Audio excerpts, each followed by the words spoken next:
influencers really differently in 2017. They're really going to think about how is this central to my strategy. We've tested things with influencers, we've tried a little here and we've tried a little there. What we're moving to now is really starting with influencers as a main part of the amplification strategy. Then moving on from that, I think we've also used some vanity metrics in the past. We've looked at impressions and things that are very easy to track, but maybe not that indicative of what's actually going to happen for your business and for the results. So what we're moving to now is you're going to see people tracking more web traffic, right? More registrations, more actual, sales if you're in a B2C environment, and being able to really see what's the bottom line results that the influencers are driving. One of the really creative things that we've used recently with influencers is we're actually using them as educators.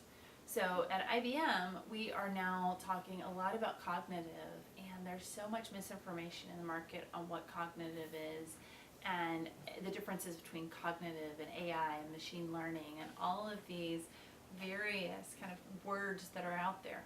So what we did at the Walter Watson conference is we brought in influencers and we sent them through a cognitive college. So they went through a day of really, or half a day, of really learning about cognitive and what it can do for our world. Certainly not product specific, but really thinking big and dreaming big. Then at the end of the day, they all stood up and gave a presentation. In that presentation, they read back what they learned and what they were most excited about cognitive actually contributing to the world. And now we call them our adjunct professors. So they're now going out on behalf of their businesses, on behalf of IBM in some situations, and really talking about cognitive from a really informed perspective so that everyone else can learn and use cognitive to move our businesses forward. I think where people go wrong with influencers is they don't spend enough time really picking the right people up front. And because they don't do that, they're not able to really trust what that person's going to say.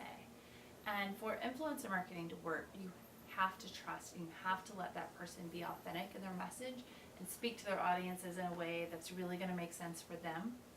So if you spend a lot of time doing research up front, you will understand that you've got the right person with the right audience, that their history is that they have handled themselves in a way that is in alignment with your brand, and that you can really trust them.